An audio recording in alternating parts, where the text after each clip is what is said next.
नमस्कार सर। नमस्कार नमस्कार उर्मी जी, नमस्कार। हमारे सभी दर्शकगण को भी मेरा प्रणाम। सर, आज मैं आपके लिए एक बहुत ही इंटरेस्टिंग टॉपिक चुन के लाई हूँ। हम बीमार क्यों पड़ते हैं? So I need to have this discussion with you about our diseases and the planets concerned. आपकी इजाजत हो तो। उर्मी जी देखिए, ये प्रश्न हमारे जीवन में बार बार उठता है और खास करके उन लोगों के जीवन में ज़्यादा उठता है जो हेल्थ कॉन्शियस है, जो क्वालिटी फूड्स खाते हैं, क्वालिटी लाइफ जीते हैं, उसके बावजूद भी उनके जीवन में रोग आ जाते हैं, बीमारी आ जाती हैं, उनको मानसिक शारीरिक परेशानियां बार बार आकर के घेरती हैं। तो उनको लगता है कि यार ये क्या हो रहा है हमारे जीवन में, हमें बीमारियां कहाँ से आ रही हैं। अब हम चलते हैं कि ज्योतिष इस विषय में क्या समझता है, क्या कहता है, हमारी आध्यात्मिक थ्योरी क्या कहती है। हम्म, ज्योतिष शास्त्र के अनुसार रोग 3 प्रकार से आते हैं। सबसे पहले पूर्व जन्म के दोषों की वजह से हमारे जीवन में परेशानियां आती हैं। दूसरा है क्रियमान कर्मों के द्वारा, जो हम डेली रूटीन में जो कर्म कर रहे हैं हम्म, उसकी वजह से भी हमारा गलत खान पान, हमारी गलत दिनचर्या, हमारे गलत विचार, हमारे जीवन में गलत संगति और राइट प्रैक्टिस, हम्म, अध्यात्म की राइट प्रैक्टिस ना होना हम्म, भी रोग का एक कारण है। तीसरा सबसे बड़ा कारण हम्म, ज्योतिष के अनुसार वो हम्म। है हमारे ऐसे ग्रह की महादशा, अंतरदशा, जो ग्रह हमें रोग देने में सक्षम है। सो तीनों ये तो ही समझ आ चीजें, गया। हाँ। तीनों ही चीजें उर्मी जी हमारी जन्म पत्रिका में वेल डिस्क्राइब हैं। पूर्व जन्म से संबंधित जो दोष हैं उनको भी बहुत अच्छे से एक्सप्लेन किया गया है। हम जो इस जन्म में क्रियामान कर्म में अपनी डेली रूटीन लाइफ में जो जो प्रॉब्लम क्रिएट करते हैं, स्वयं से क्रिएट करते हैं, हम्म, वो भी हमारे ग्रह स्थिति के कारण ही होता है। फॉर एग्जाम्पल, हमें सभी को पता है जब हार्ट की प्रॉब्लम है, जब लीवर की प्रॉब्लम है, जब डाइजेस्टिव इशू है, तो हमें तला फला खाना नहीं खाना है, जंक फूड नहीं खाना है, पैकेज वाला खाना नहीं खाना है, हमें हाँ, नेचुरल खाना खाना है। फिर हाँ, भी अगर किसी व्यक्ति के सेकंड हाउस में पाप ग्रह होगा या सेकंड का लॉर्ड पाप ग्रह के साथ होगा, पाप ग्रह के द्वारा ग्रसित होगा, पाप कर्तरी दोष में होगा, तो वो इंसान बार बार इंक्लाइंड होगा वैसा ही खाना खाने के लिए। तो ये क्या हुआ, इस ग्रह की स्थिति की वजह से वो अपने क्रियमान कर्म को नहीं सुधार पा रहा है। ऊपर से ऐसा ग्रह जो कि रोग कारक है, परेशानी कारक है, उसकी महादशा, अंतरदशा या प्रत्यंतर दशा अगर आरंभ हो जाए तो ऐसे में उसको रोगों का शिकार होना पड़ता है। अब हमें यहां पर ये पॉइंट नोट करने वाला है कि कौन से ग्रह हमें रोग देने में ज्यादा सक्षम है, कि कौन से ग्रह की कौन सी अवस्था हमें रोगी बना सकती है। तो उसके लिए हम एक एक पॉइंट करके चलते हैं, सिंपल बात है। सर, उससे पहले मैं आपसे क्लैरिटी चाहती हूँ। यहाँ जी तक तो हमें समझ आ गया, बट अगर हम एक एग्जाम्पल उठाना चाहें, जैसे बीमारियों को हम 3 तरीके से क्लासिफाई करते हैं। छोटा मोटा बुखार हुआ 3 दिन का, 5 दिन का, जुकाम हुआ, नजला हुआ, वो हमें भी पता है कि ठीक हो जाएगा। दूसरा होता है कि हमें लाइफ लॉन्ग दवाइयां लेनी पड़ती हैं। हमें पता है कि हमें थोड़ा परहेज करना चाहिए, जैसे BP, cholesterol, diabetes, not life threatening but life long दिक्कत। तीसरा वो कैटेगरी आता है जिसका हमें ही नहीं पता कि क्या होगा। फॉर एग्जाम्पल कैंसर हो गया, हार्ट की प्रॉब्लम हो गई, लिवर या किडनी का जो डैमेज हो जाता है, जो हमें चेंज कराना, मतलब life threatening situations. तो sir, how do we classify them astrologically? देखिए, हमें ये समझना है, जो भी ग्रह पूर्व जन्म के ऐसे बंधनों में बंधे होते हैं, जैसे कि मान लीजिए एक कॉम्बिनेशन है गुरु और राहु का कॉम्बिनेशन, गुरु चंडाल दोष, Yes. राहु मंगल का अंगारक दोष, शनि और चंद्रमा का विष दोष, राहु चंद्रमा का ग्रहण दोष। ये एक ऐसे कॉम्बिनेशन हमारी जन्म पत्रियों में बने हुए हैं। इन्हें हम इस जन्म में हमारे द्वारा अर्जित कर्म नहीं है, ये पूर्व जन्म के द्वारा जो हमारे पेंडिंग्स कर्मा है, वो इस जन्म में मानसिक और शारीरिक व्याधियों के कारण बन रही हैं। जब ऐसे कॉम्बिनेशंस के द्वारा जो रोग आते हैं, वो रोग एक तो लंबे समय तक चलते हैं, दूसरा थोड़े से कॉम्प्लिकेटेड ज़्यादा होते हैं, उनको जल्दी कंट्रोल नहीं किया जा सकता, उसके लिए हमें हर तरह का प्रयास करना पड़ता है। दूसरा रोग है, वो है क्रियमान कर्म के द्वारा। जैसे गलत खान पान, गलत खाना खा लिया, आज मान लीजिए किसी का डाइजेस्टिव सिस्टम कमज़ोर है, और उसने छोले भटूरे खा लिए, कोई पिज्ज़ा खा लिया, गलत चीज़ें, उल्टी सीधी चीज़ें खा ली हैं, तो उसका क्या होगा? अगर वो कुछ समय के लिए खाना छोड़ दे, कुछ प्रिकॉशंस ले, तो 2 से 3 दिन के अंदर उसको थोड़ा दवा वगैरह ले करके वो ठीक हो जाएगा। ये हमारे क्रियमान कर्म। परंतु जब हमारे पापक ग्रहों की दशाएं जब चलती हैं, तो वो हमें परेशान करती हैं।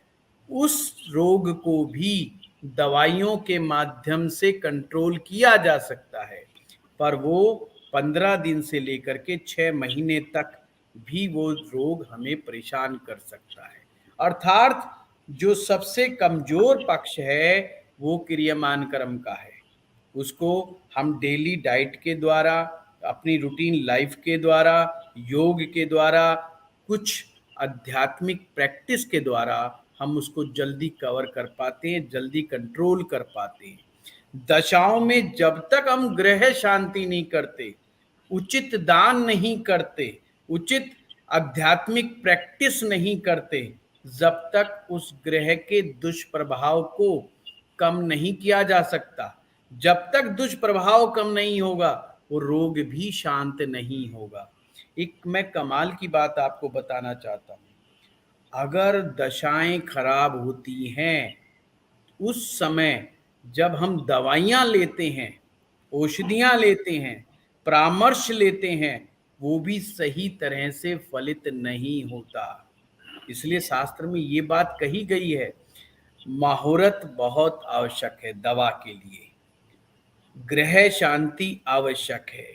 अगर किसी को लगता है वो दवा खा रहा है, दवाई अच्छा असर पैदा नहीं कर रही है, रोग को सही ढंग से कंट्रोल नहीं कर पा रही है, तो उसको आवश्यकता है किसी अच्छे ज्योतिषाचार्य से मिलने की, जो ये उसे बता सके ये रोग किस ग्रह के कारण से आया है, इस ग्रह की शांति किस प्रकार से की जानी चाहिए, और किस अच्छे मुहूर्त में फिर से दोबारा औषधि सेवन को आरंभ करना चाहिए, कौन सा मंत्र की प्रैक्टिस करनी चाहिए, जिसको करने के बाद उसका रोग जल्दी ठीक हो सके। उस ग्रह के हिसाब से जो रोग आया है, उस रोग को सही ढंग से कंट्रोल किया जा सके। बड़े से बड़ा वैद्य, पुराने समय में तो वैद्य को ज्योतिष पढ़ना अनिवार्य था। अगर सही समय पर, सही अनुपान में, सही ढंग से अगर औषधि ना दी जाए तो अपना अच्छा रिजल्ट्स नहीं दिखाती। कभी कभी तो ये देखा गया है, गलत समय पर गलत मुहूर्त में ली गई औषधि साइड इफेक्ट ज़्यादा क्रिएट करती है।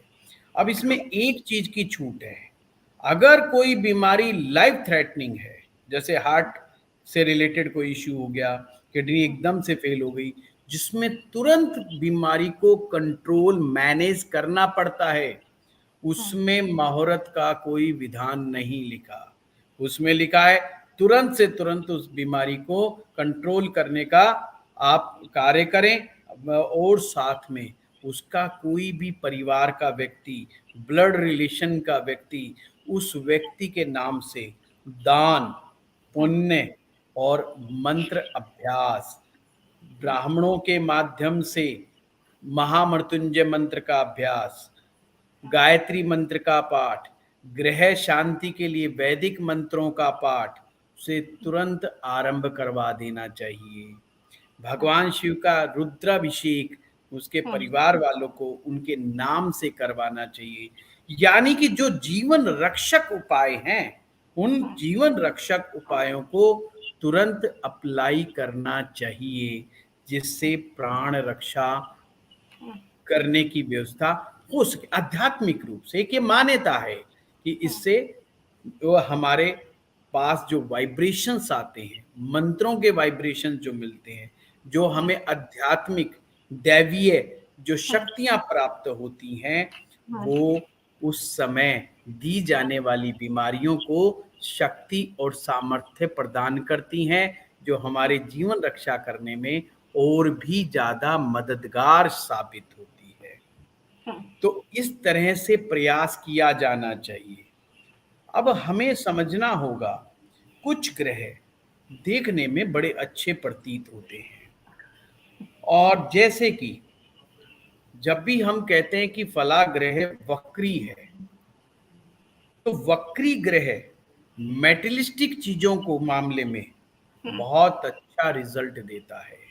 धन धान्य के मामले में वक्री ग्रह अच्छे माने गए हैं। साम दाम दंड भेद की नीति वक्री ग्रह के पास होती है। कलयुग के जमाने में वक्री ग्रह वाला व्यक्ति ज्यादा सफलता प्राप्त करने के चांस रखता है, परंतु इसके विपरीत हेल्थ के मामले में वो ग्रह उसके लिए अच्छा असर नहीं करता। जैसे कि ज्योतिष मानता है कि शुभ ग्रह यदि शुभ भाव में विराजमान होंगे, किसी भी पाप ग्रह के द्वारा ग्रसित नहीं होंगे तथा शुभ ग्रहों द्वारा दृष्ट होंगे, तो वो ग्रह बीमारी नहीं आने देता। तो सर मेरा नेक्स्ट क्वेश्चन यही है। अभी इसको पूरा करके, यदि कोई भी पाप ग्रह जब होगा, पाप ग्रह किसी राशि विशेष में जब बैठता है, और राशि का संबंध शरीर के किसी विशेष अंग से होता है, क्योंकि 12 राशियां हैं, प्रत्येक राशि हमारे शरीर को 12 भाग में डिवाइड किया गया है, और राशि का संबंध हमारे शरीर के किसी ना किसी अंग से है।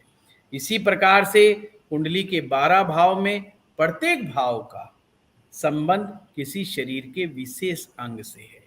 यदि इस राशि पर या भाव पर पाप ग्रह का प्रभाव होता है, तो ऐसे में वो विशेष अंग पीड़ित हो जाता है, प्रभाव में आ जाता है।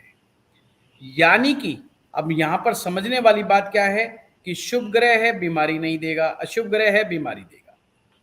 पर शुभ ग्रह मान लीजिए बृहस्पति है और वो वक्री हो गया, तो उसमें आपको ऐसा समझना है कि अब ये जो वक्री ग्रह जो बृहस्पति है, ये हमें हेल्थ के मामले में परेशानी में डाल देगा। ये हमारे लिए बाधक है हेल्थ के मामले में। जैसे बृहस्पति का संबंध लीवर से है, डाइजेशन से है, हार्मोन से है। परंतु अगर ये ग्रह वक्री हो जाएगा तो इन्हीं चीजों से रिलेटेड इश्यूज ज्यादा पैदा करेगा। खाया पिया उसका पचेगा नहीं, मोटापा दे सकता है, थायराइड की प्रॉब्लम दे सकता है, लीवर में सूजन दे सकता है। तो हुआ क्या, अब ये जब हम बात करते हैं कि तुम्हारा गुरु तो बहुत अच्छा है, गुरु से तुम्हें लाभ होगा, तुम्हारी एजुकेशन बहुत अच्छी गई है, तुम्हारे पिता जो है एक अच्छे कमाते होंगे, तुम भाग्यशाली हो, तुम्हारे पास प्रत्येक मेटेरियलिस्टिक चीजें हैं, वो कहेगा हाँ जी बिल्कुल है। फिर आप जैसे ही उसको कहते हो अरे यार ये तुम्हारा गुरु की वजह से ना तुम्हारी तबीयत खराब रहती है, तुम्हारा पेट खराब रहता है, तुम्हारा लीवर अच्छा से काम नहीं कर पा रहा, तुम ऐसा लगता है जैसे कोई तुम्हारे पास एनर्जी नहीं है, थका थका सा महसूस करते हो। तो कहते ये क्या बात कर दी पंडित जी, दो तरफ की बात कर रहे हैं, मैं तो कंफ्यूज हूँ। अब ये गुरु ग्रह अच्छा मानूं कि गुरु ग्रह को बुरा मानूं? तो सिंपल है कि हमें जो भी ग्रह वक्री हो, चाहे वो शुभ हो या वो अशुभ हो, हेल्थ हैजर्ड है। मान लीजिए मंगल ग्रह है, पाप ग्रह है, अब वो वक्री हो गया, तो मंगल पाप ग्रह होते हुए वक्री हो गया, जमीन के मामले में अच्छा असर देगा, प्रॉपर्टी के लिए अच्छा है, आपको थोड़ा दबंग बना देगा, बोल्ड बना देगा, रिस्क लेने की ताकत पैदा कर देगा। पर मेडिकल एस्ट्रोलॉजी में ये कोई अच्छी बात नहीं है। मंगल ब्लड से संबंधित परेशानियां देगा, एसिडिटी बहुत ज्यादा बढ़ा सकता है, पित्त के दुष्प्रभाव को बढ़ा सकता है। पित्त का दुष्प्रभाव आंखों पर, सिर के ऊपर, स्किन के ऊपर, डाइजेशन वाले जो वाइटल ऑर्गेन्स हैं उनके ऊपर, यूरिनरी सिस्टम पर एक नेगेटिव इम्पैक्ट क्रिएट करने का काम करेगा। तो हमें यह समझना चाहिए, जो ग्रह पाप ग्रह है वो बीमारी दे सकते हैं, जो ग्रह आपका वक्री है वो बीमारी दे सकता है, जो ग्रह नीच राशि में बैठा है वो बीमारी दे सकता है, जो ग्रह आपका कमजोर अवस्था का है, जिस ग्रह के पास बलाबल नहीं है, वो हमें बीमारी दे सकता है। और एक खास बात, जो ग्रह अस्त है वो हमें बीमारी दे सकते हैं। परंतु अगर किसी पाप ग्रह की मात्र दृष्टि पड़ रही है तो ये गारंटी नहीं कि वो बीमारी देगा ही देगा। फिर बीमार हम जब होंगे जब हम गलती करेंगे, वैसे वो अपने आप से बीमारी नहीं देगा। ये कोई पक्का नियम नहीं है कि पाप ग्रह देख रहा है तो बीमार होंगे ही होंगे। अगर वो चाहे अपनी लाइफस्टाइल को सुधार करके, सही खान पान के माध्यम से, बुरे ग्रह की दृष्टि होते हुए भी वो काफी हद तक अपने आप को सेफ कर सकता है। तो ये हमें मेडिकल एस्ट्रोलॉजी में समझना होगा, हमें डायग्नोज करना होगा अपनी कुंडली में, हम हमारे जीवन में, हमारी जन्म पत्रिका में कौन सा पाप ग्रह किस राशि को, किस भाव को पीड़ा पहुंचा रहा है, और कौन सा ग्रह जो स्वयं पीड़ित अवस्था का है उसको डायग्नोज कर लो। वहीं से ही रोग आने की संभावनाएं बनती हैं। साथ में कुछ फार्मूला मैं आपको और देता हूं। आपके कुंडली में बैठा हुआ सूर्य ग्रह ये डिसाइड करता है कि बीमारी इनके जीवन में आने दूं कि ना आने दूं। इसीलिए फर्स्ट हाउस का कारक है सूर्य। सूर्य ओवरऑल हेल्थ का कारक है। अगर सूर्य जब तक कमजोर नहीं होगा, व्यक्ति बीमार कैसे होगा? अब इसके पीछे लॉजिक है, जिसका सूर्य मजबूत होता है वो वेल डिसिप्लिन्ड आदमी होता है, उसको सूर्य से पहले उठना ही होता है, उसमें दरिद्रता नहीं होती, उसमें आलस्य नहीं होता। तो ऑटोमेटिक बात है, जिसमें दरिद्रता नहीं है, आलस्य नहीं है, और जो प्रकृति के साथ अपना एक सामंजस्य बिठा करके चलता है, वो सिंपल बात है, वो अनहेल्दी कैसे रहेगा? ट्रू। अगर सूर्य पीड़ित है तो बीमार होने के चांसेस बढ़ जाते हैं। अब जन्म पत्रिका में कुंडली का छठा भाव रोग का भाव है, ये हम सभी जानते हैं। लड़ाई है लगन की, यानी फर्स्ट हाउस की, छठे से और आठवें से। लगन आपका मेन है, ये आपके हेल्थ की रक्षा करता है, ये आपको बताता है कि आप में कितनी शक्ति सामर्थ्य है अपनी हेल्थ को संभाल करके रखने में। जितना लग्नेश मजबूत होगा, आप अपनी हेल्थ को संभाल करके रखने में सक्षम होंगे। पर ध्यान रहे, कुंडली में छठा भाव यदि लगन से ज्यादा पावरफुल हो जाए या आठवां भाव ज्यादा पावरफुल हो जाए, तो वो लगन कमजोर यदि पड़ जाएगा तो हमारी हेल्थ डूब सकती है। ऐसे में अच्छे ज्योतिषाचार्य से मिलकर के उन्हें सही मार्गदर्शन लेना चाहिए, सही उपाय करने चाहिए। पहला भाव कुंडली का प्रकृति है, छठा भाव शरीर की विकृतियां हैं, मानसिक अंतर्द्वंद है। अष्टम भाव पूर्व जन्म के दोष हैं। पूर्व जन्म के दोष अष्टम भाव से देखे जाते हैं, वो दोष जो आपने ही किए थे पिछले जन्म में। अष्टम भाव लंबे समय तक चलने वाले रोग, असाध्य रोग को दिखाता है, जिसका कई बार सही सही रूट कॉज नहीं मिलता है। वो अष्टम भाव से कुमुलेशंस क्रिएट करा देते हैं। अचानक से कोई चीज ऐसी कोई ऐसी बीमारी पैदा कर देते हैं जिसकी वजह से इंसान चाह करके उसे ढंग से एक्सप्लेन भी नहीं कर पाता। इसीलिए अष्टम भाव को गुप्त रोगों का भाव भी कहा गया है। ये अष्टम भाव अत्यधिक शक्तिशाली नहीं होना चाहिए हेल्थ के दृष्टिकोण से। इसीलिए जितने ज्यादा शुभ ग्रह हमारे बली होंगे, हमारा जीवन शांत होगा, हमारा जीवन आनंदित होगा, हेल्दी होगा। पाप ग्रह पैसा बहुत देंगे, जमीन देंगे, मकान देंगे, गाड़ी देंगे, नौकर देंगे, हर ऐशो आराम का सामान देंगे आपको, परंतु हेल्थ की कोई गारंटी नहीं। शुभ ग्रह हेल्थ अच्छी देंगे पर धन की कोई गारंटी नहीं। तो ये एक ज्योतिष एक दृष्टिकोण है कि कोई व्यक्ति किस दृष्टिकोण से अपने आप मतलब जीवन को देखता है। किसी को धन चाहिए, किसी को मान सम्मान चाहिए, किसी को ऊंचा पद चाहिए, किसी को मेंटल पीस चाहिए, किसी को प्रभु की भक्ति चाहिए। तो ज्योतिष में, जन्म पत्रिका में हर व्यक्ति अपने अनुसार बेस्ट से बेस्ट चीज निकाल सकता है और बुरी से बुरी चीज निकाल सकता है। कमाल की बात तो उर्मी जी, सबसे बड़ी बात क्या है, कोई भी ग्रह ऐसा नहीं होता अपनी निम्न से निम्न स्थिति तक जो कोई फायदा ना करता हो। वो फायदा भी वहां पर करता है, पर अब हमारा दृष्टिकोण के ऊपर डिपेंड करता है कि हम उसे फायदा मानते हैं कि नहीं मानते। अब एक व्यक्ति है, उसको कहे तू 90 वर्ष की आयु तक जिएगा, पर तेरा बेटा 90 वर्ष की नहीं है, तेरा बेटा 50 या 60 साल की उम्र में डेथ कर जाएगा। अब उस पिता के लिए ये तकलीफ वाली बात है या खुशी की बात है कि 90 साल जिएगा ये खुशी है, या उसका बेटा जल्दी डेथ कर जाएगा ये दुख है। दुख है। ये आपकी और हमारी मानसिकता हो सकती है, ये इंडिविजुअल है, ये डिसीजन इंडिविजुअल है। इसके बारे में ना तो किसी ज्योतिषाचार्य को कहने का हक बनता है कि ये तेरे साथ बहुत बढ़िया है। अच्छा और बुरा इंसान खुद अपने दृष्टिकोण से समझेगा कि उसकी कुंडली में क्या अच्छा है और क्या बुरा है।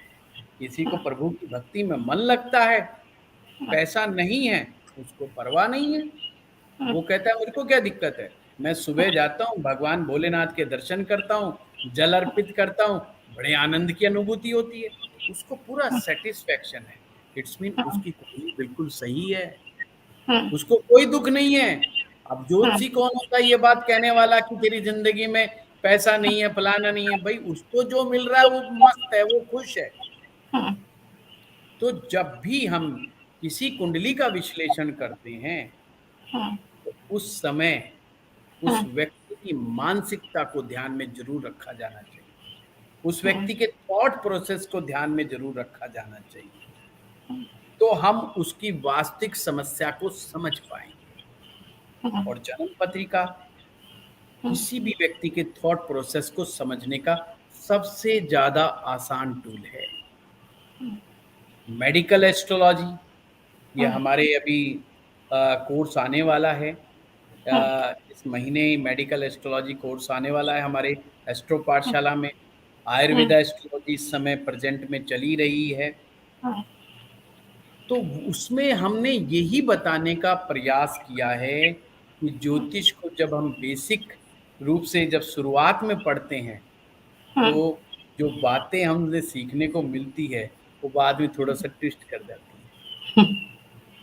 पापी ग्रह धन बहुत दे देते हैं, शुभ ग्रह इतना अच्छा नहीं दे सकते।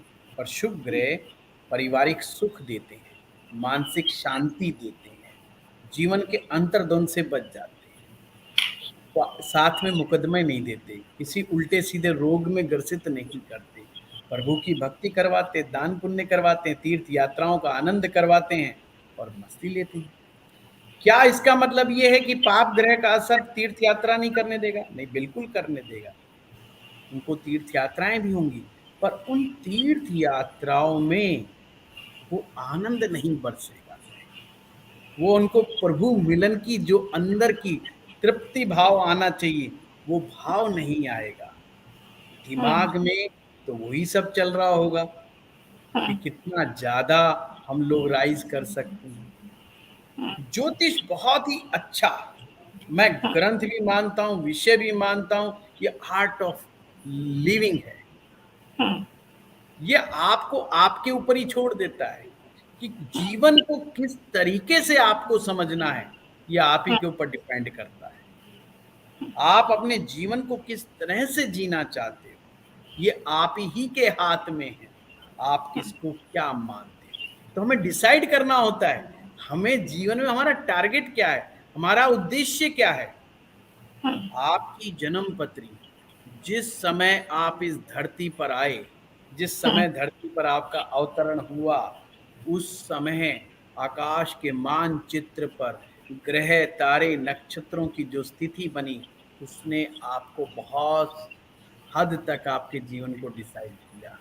और काफी हद तक हमें ज्योतिष शास्त्र ने गाइड करने का काम किया कि आपका उद्देश्य ये हो सकता है, आप इस उद्देश्य को साथ लेकर के चलिए, आप जीवन में बहुत अच्छा कर पाएंगे। इसी प्रकार से मेडिकल एस्ट्रोलॉजी हमें गाइड कर रही है कि हमें अपनी डाइट प्लान कैसे करना चाहिए, हमें अपना जीवन की दिनचर्या कैसे चलानी चाहिए। देखिए उर्मी जी, जीवन में किसी भी प्रकार का भोजन ना पूर्णतया गलत है ना पूर्णतया ठीक है। अगर आप बेस्ट से बेस्ट फूड उठा लीजिए और डेली उसको खाना शुरू कर दीजिए, वही भोजन आपके लिए बहुत तकलीफ देह हो जाएगा। एक ही प्रकार का भोजन, उस भोजन से ही आपका मन भर जाएगा, चाहे वो दुनिया का बेस्ट भोजन हो। तो हर तरह की प्रैक्टिस ना पूर्णतया गलत है ना ठीक। कुछ लोग सुबह जल्दी नहीं उठ सकते, ये उनका प्लेनेट अलाउड कर रहे हैं, भाई क्या करें। तो ये बहुत ही इंडिविजुअल सब्जेक्ट है, बहुत ही निजी विषय है। एक व्यक्ति अपनी जीवनचर्या को किस प्रकार से जीने का उद्देश्य बनाता है अपने ग्रह तारों के अनुसार, ये उसका निर्णय हो सकता है। हम लोग जो इस शिक्षा दीक्षा का प्रचार प्रसार करते हैं, लोगों तक पहुंचाते हैं, घर घर में पहुंचा रहे हैं, ताकि ज्योतिष शास्त्र से निर्मित कुछ मिथ्स लोगों के जो दिमाग में हैं वो समाप्त हों। हम ये बताने का प्रयास कर रहे हैं हम ग्रहों से के अंडर में ही हैं, हम ग्रहों से दूर नहीं हैं, हम्म, हमें ग्रहों से सामंजस्य स्थापित करना है। हम्म, ग्रह यानी प्रकृति, हमने हम्म, प्रकृति के साथ सामंजस्य स्थापित करना है। एक हमारा शरीर, हमारे शरीर की अपनी एक प्रकृति है। हमारा मन, जिस मन की अपनी एक प्रकृति है। इसीलिए तो 12 प्रकार की राशियां, हर राशि एक किसी एक व्यक्ति विशेष के मन की प्रकृति को ही तो बता रही है। हमारे शरीर की प्रकृति हमें एक स्पेसिफिक पॉइंट ही तो बता रही है। हम्म, वही प्रकृति हमारे ब्रह्मांड में है।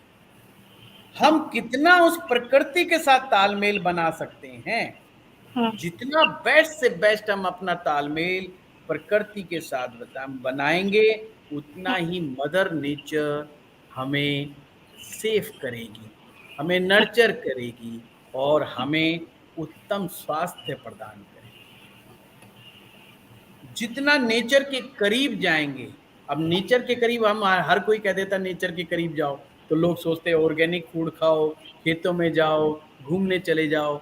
नेचर के प्रकृति के नजदीक जाना यानी नेचर के नियर जाना का एक मतलब ये, आपके अंदर की जो शरीर की प्रकृति है उसको समझो, उसके करीब जाओ।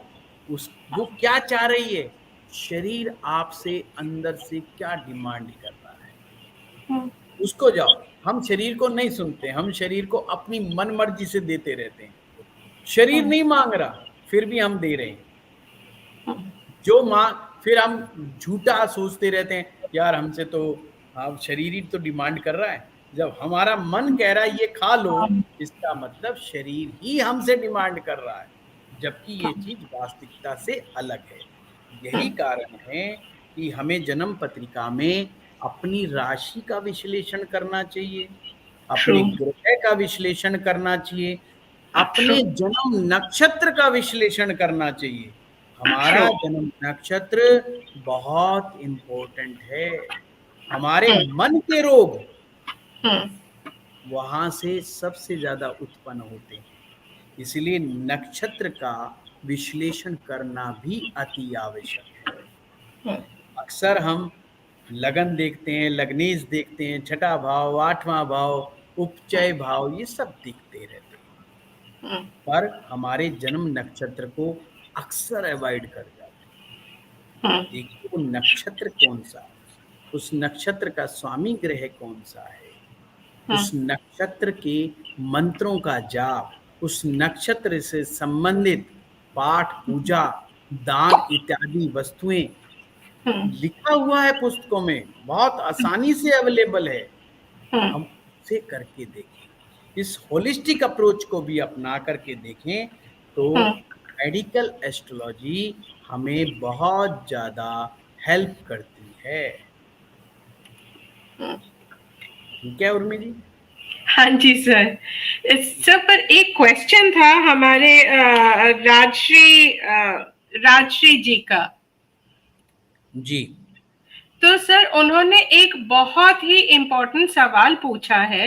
वो पूछते हैं कि क्या शनि रेस्पॉन्सिबल है लॉन्ग टर्म इलनेस के लिए? डेफिनेटली शनि ग्रह को व्याधि कारक भी कहा गया है, यानी कि रोग देने का कार्य करना। जितने भी लंबे समय तक चलने वाले रोग होते हैं वो शनि ग्रह के द्वारा प्रदत्त हैं। और शनि ग्रह हमारा कार्मिक ग्रह है, जो पूर्व जन्म के जो कर्मास है उनका लेखा जोखा शनि ग्रह के पास ही होता है। अब शनि ग्रह आपके पूर्व जन्म के दोष, इस जन्म के दोष को इकट्ठा करके आपको उस हिसाब से रोग देने का काम करता है। शनि ग्रह चाहते हैं कि आप इस जीवन को शुद्धता पूर्वक जिए, बिना ईगो के जिए, आप किसी का मान मर्दन ना करें, किसी गरीब को ना सताएं, आप किसी को बेमतलब तंग ना करें। पर हम कि हमारे द्वारा, हमारे ईगो के कारण हम कर बैठते हैं कि कोई हमारा क्या बिगाड़ लेगा। इस सोच के साथ हम अक्सर कमजोर आदमी के ऊपर सवारी कर बैठते हैं। और उसको बेचारे को परेशान कर देते हैं। फिर उसी रोग के माध्यम से, लंबे समय तक चलने वाले रोग के माध्यम से, शनि देव आपको सबक सिखा रहे हैं कि तुम कुछ भी नहीं, तुम्हारी वैल्यू एक मच्छर जितनी भी नहीं। तुम अपने शरीर में आए हुए एक रोग को कंट्रोल तक नहीं कर पा रहे हो। $1,000,000 की जो रिसर्च है आपके विज्ञान की, वो बोनी बन करके रह गई है आपके सामने। वो कुछ नहीं कर पा रही। वो दवाइयां बदलते रह रहे हैं, डॉक्टर पे डॉक्टर बदलते जा रहे हैं, पर बीमारी अपने एक मुस्त होकर के चल रही है। ये उस इंसान की ईगो को तोड़ने का कार्य हुआ। ये शनि ग्रह करते हैं और ये बहुत जरूरी है। ये करना बहुत जरूरी है, नहीं लोगों को अकल नहीं आएगी। तो शनि ग्रह बेमतलब हमें तंग नहीं करते। शनि ग्रह तो हमारे परम मित्र हैं। वो हमारे नेगेटिव कर्मास का भुगतान इसी जन्म में करवा देते हैं, ताकि हमारा आगे का जन्म, आगे का रास्ता हमारा सही सही हो। तो शनि ग्रह रोग कारक हैं, व्याधि कारक हैं, लॉन्ग टर्म इलनेस के कारक हैं। ज्योतिष के अनुसार बिल्कुल ये बात ठीक है। सर, आराध्या जी पूछती हैं कि अगर विष दोष हो कि शनि और चंद्रमा अगर एक साथ किसी भी भाव में हो, तो क्या उनका बीमारी देना निश्चित है? देखिए, जब भी शनि और चंद्रमा एक साथ होंगे तो हमें बड़े आराम से, शांति से सोचना है। चंद्रमा हमारा मन है और शनि देव जो हमारे पूर्व जन्म के कर्मास से रिलेटेड ग्रह है। इसने हमारे मन को पकड़ लिया है, मन को जकड़ लिया है, अर्थात हमारे मन पर पूर्व जन्म कृत दोष का दुष्प्रभाव मन पर होगा, मन पर भारीपन होगा। मन पर भारीपन का अर्थ है कि मन हमारा खुश नहीं रहेगा। हमें जितनी तमाम चीजें मिल जाएं, विषय योग कभी भी धन संबंधी मामलों में बाधा नहीं डालता। हमारे पास सब कुछ होते हुए भी हमें सेटिस्फैक्शन नहीं मिलता, हमें आनंद नहीं मिलता। हमें हमेशा एक भय की स्थिति का भान होता रहता है, कहीं ये ना हो जाए, कहीं वो ना हो जाए, अगर वो हुआ तो क्या होगा, फिर मैं क्या करूंगा। तरह तरह के नेगेटिव विचार मन पर ज्यादा दुष्प्रभाव डालते हैं। ये तो मन स्तर की बात हुई। हेल्थ के लिए ऐसे व्यक्ति को फूड पॉइजनिंग का खतरा बहुत रहता है और ऐसे व्यक्ति को दूध नहीं पीना चाहिए। खास करके शाम के समय तो बिल्कुल दूध छोड़ देना चाहिए। अगर उन्हें रात को दूध पीने की आदत है तो बिल्कुल त्याग देनी चाहिए। जितना रात के समय वो दूध पिएंगे उतना ही ज्यादा मानसिक रूप से प्रॉब्लम में आ जाएंगे। अगली बात, उनको छाती से संबंधित प्रॉब्लम, एलर्जिकल प्रॉब्लम्स होने का खतरा बनता है। किसी जहरीले जानवर के द्वारा काटा जाना या किसी, आप कह सकते हो जब मक्खी मच्छर टाइप की जो चीजें होती हैं वो ज्यादा काटे जाना, बाइट्स का जो है बहुत खतरा बना रहता है अक्सर उन लोगों को। दूसरी सबसे बड़ी बात, कोई भी बात उनके लिए कोई व्यक्ति अगर नेगेटिव कह दे, नेगेटिव बोल दे, तो वो नेगेटिव बात को अपने दिमाग में लंबी समय तक कैरी करके चलते हैं। वो बात उनके दिमाग से निकलती नहीं है। इसे ही कहते हैं मन में जहर घुलना। और जब मन में जहर घुल जाएगा तो व्यक्ति शांत कैसे रहेगा। उसकी रात की अक्सर नींद डिस्टर्ब हो जाती है, उसको जल्दी मेडिकेशंस पे जाना पड़ जाता है। तो शनि और ये चंद्रमा का विष दोष अक्सर हमें इस प्रकार से परेशान करता है। ऐसे में उचित दान बहुत जरूरी है, सही मंत्र की प्रैक्टिस बहुत जरूरी है, और सबसे बड़ी बात, प्राणायाम बहुत जरूरी है। उसमें भी 3 प्राणायाम, अनुलोम विलोम, नाड़ी शोधन और भ्रामरी, ये 3 प्राणायाम ऐसे व्यक्ति को करना ही चाहिए। किसी योगाचार्य के सानिध्य में जाकर के योग प्रैक्टिस करनी चाहिए, उसे मेडिटेशन करना चाहिए। भय मुक्ति के जितने भी टूल्स हैं उनको हम्म। अपनाना चाहिए। माँ हम्म। काली, जिन लोगों की कुंडली में भी शनि और चंद्रमा का विष दोष है, हम्म। माँ काली की पाठ हम्म। पूजा करने से, माँ काली के बीज मंत्रों का पाठ करने से, माँ हम्म। काली के किसी मंत्र का उपयोग करने से, माँ हम्म। काली के मंदिर में शनिवार के दिन दर्शन करने से और हम्म। वहाँ पर दूध या चावल अर्पित करने से उस हम्म। दोष को काफी हद तक कम किया जा सकता है। हम्म। शनिवार के दिन नमकीन चावल हम्म। गरीबों में बंटवाने से भी हम्म। विष दोष काफी हद तक शांत होता है। हम्म। तो हाँ, ये मेडिकल एस्ट्रोलॉजी के अनुसार ये मानसिक कष्ट का एक योग है। हाँ, आई रिमेम्बर सर, आपने हमें बताया था कि यंग डेज में चंद्रमा ही हमें इम्यूनिटी देता है। जी। तो सर, अगर चंद्रमा किसी भी रूप में पीड़ित हो, राहु, केतु, मार्स, हर किसी में ऐसे ही दिक्कतें आएंगी? नहीं, ग्रह अपने नेचर के अनुसार ही रिजल्ट देगा। जब हम्म। चंद्रमा का संबंध शनि से होगा तो हम्म। बात कुछ और होगी। जब हम्म। चंद्रमा का संबंध सूर्य से होगा तो बात चेंज हो जाएगी। जब चंद्रमा का संबंध राहु से या केतु से होगा तो चीज बदल जाएगी। अगर राहु चंद्रमा एक साथ है तो यहाँ पर राहु अपना रोल अदा करेगा, शनि हम्म। ग्रह नहीं करेगा, राहु करेगा। अब राहु चंद्रमा को अपने अलग मुकाम पर ले जाकर के नेगेटिव इम्पैक्ट क्रिएट करेगा। राहु चंद्रमा जब भी एक साथ होते हैं तो मन काफी उद्वेलित हो जाता है। ये हम्म। लोग बड़े इमेज कॉन्शियस हो जाते हैं जब राहु चंद्रमा एक साथ होता है, हम्म। ओवर सेंसिटिव हो जाते हैं। इनको लगता है कि हर कोई मेरे बारे में ही बातचीत कर रहा है, इनको लगता है कि मेरे खिलाफ साजिश ही चल रही है। तो हम्म। मन पर एक्स्ट्रा ये लोड लेते रहते हैं, हम्म। एक्स्ट्रा अलर्ट होने लग जाते हैं। हम्म। यही कारण है इनके मन की शक्ति धीरे धीरे क्षीण होने लग जाती है और मानसिक कष्ट इनके जीवन में आने लग जाते हैं।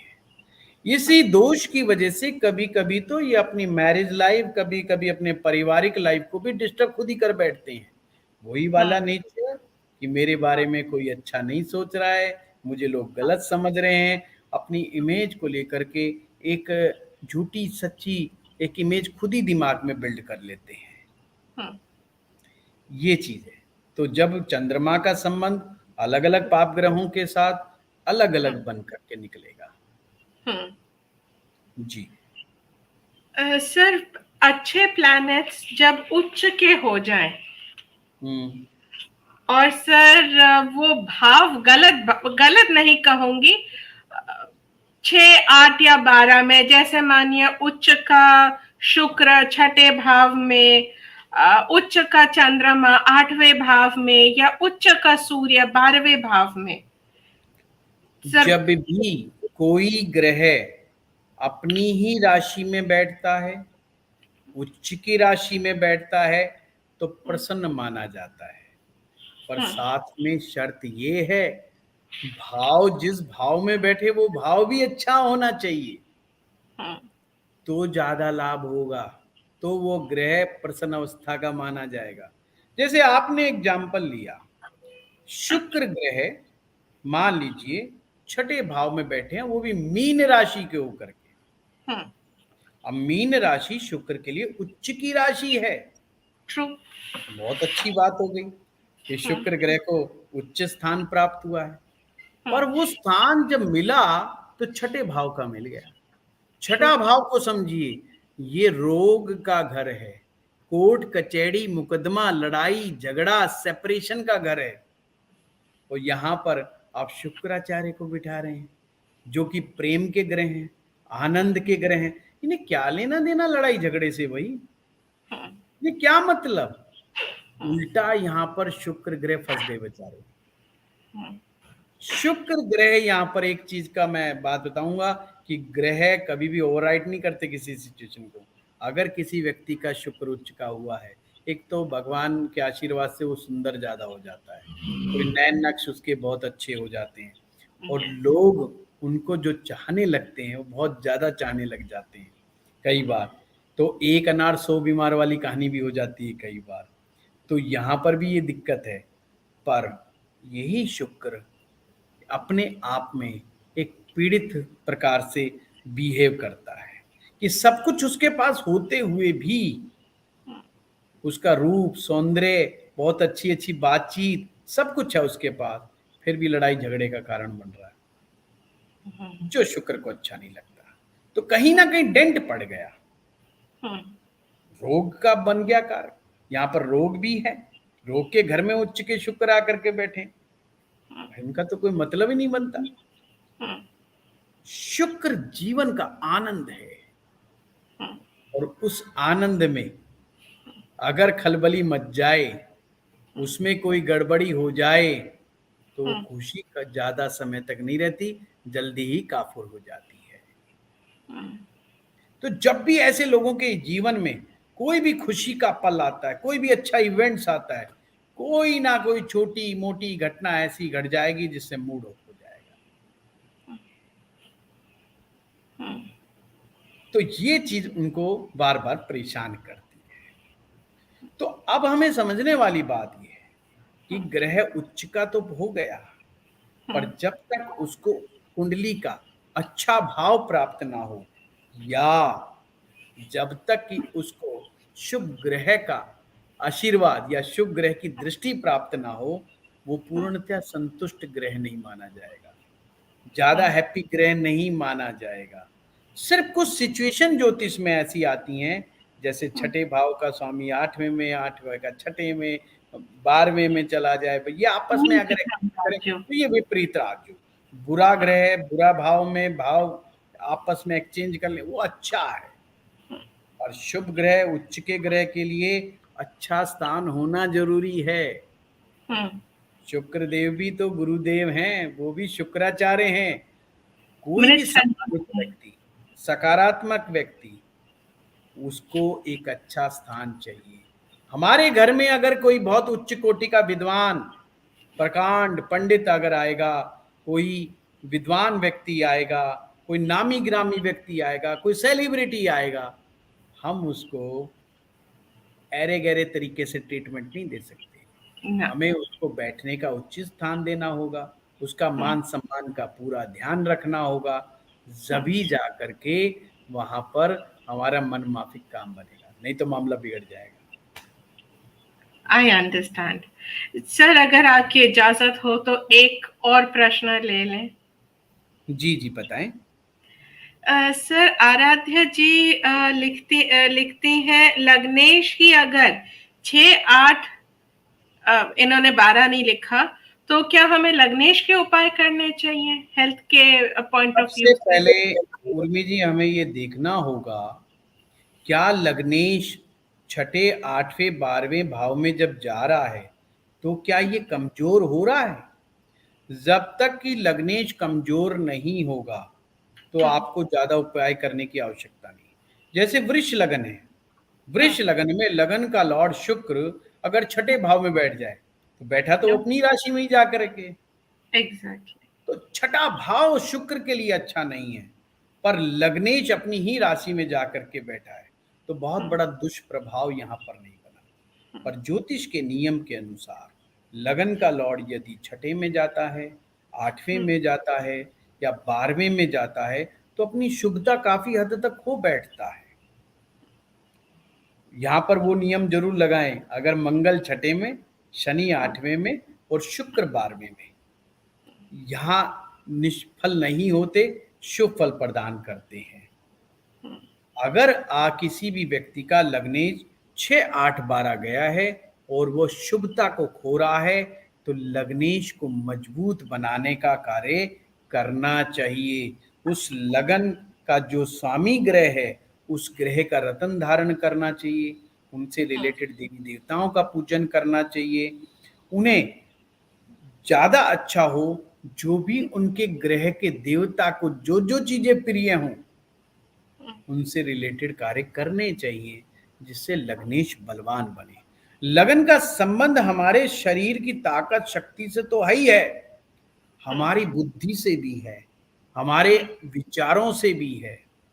अगर हमारे पास अच्छे विचार ही नहीं आएंगे, कमजोर स्तर के आइडियाज आएंगे जिनको हम एग्जीक्यूट ही नहीं कर सकते, तो हम जीवन में ज्यादा सफल भी नहीं हो सकते।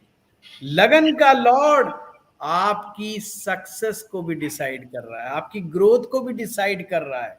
आपके द्वारा लिए गए जीवन में फैसले जितने ज्यादा सक्षम और सामर्थ्य के साथ, सक्षमता के साथ फलित अगर होंगे, तभी आप जीवन में आगे प्रोग्रेस करोगे। और हमारे द्वारा लिए गए डिसीजन उल्टे सीधे हो गए, गलत साबित हुए, तो वही हमें 4 कदम पीछे लेकर के आते हैं। तो हमारी ग्रोथ कैसे होगी? बहुत लोगों की ये समस्या साथ में रहती है। ओके जी। हाँ जी सर, टाइम तो बहुत हो चला है, पर पक्का एक लास्ट क्वेश्चन। जी जी।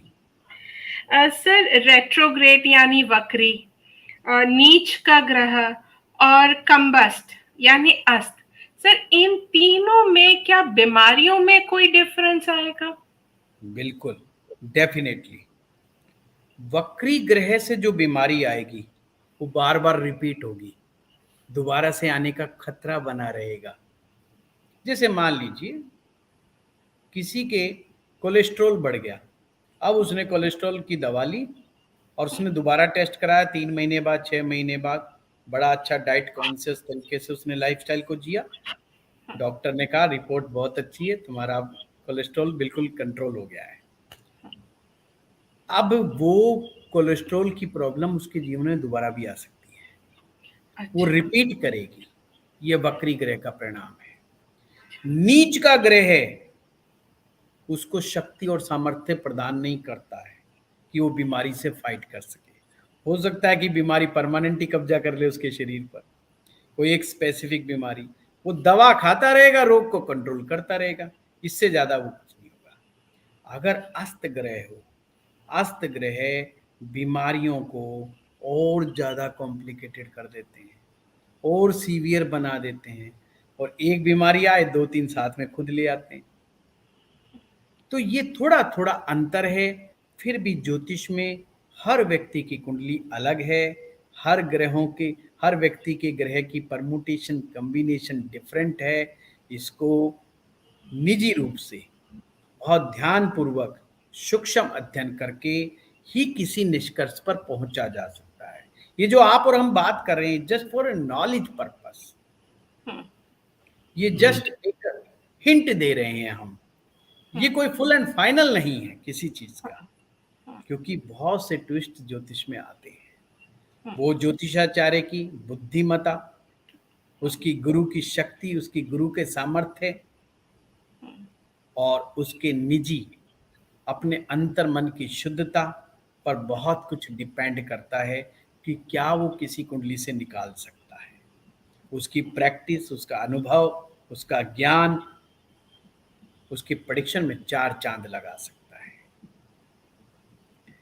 जी सर, आपका आशीर्वाद चाहूंगी हम सब के ऊपर। सर, जुगल रिचर्या जी, लक्ष्मी साधवानी जी, आराध्या जी, राजश्री जी, रामराज जी, प्रताप जी, भूपेंद्र जी, जुगल जी, लता शर्मा, सर सब हम सब के ऊपर आपकी कृपा, राजेश नारायण जी, हम सब के ऊपर आपकी कृपा दृष्टि बनी रहे सर, यही आप सभी प्रार्थना का है। बहुत बहुत धन्यवाद। आप लोग जो एस्ट्रो पाठशाला को प्यार दे रहे हैं, इसके लिए बहुत बहुत धन्यवाद। Thank thank you. यू।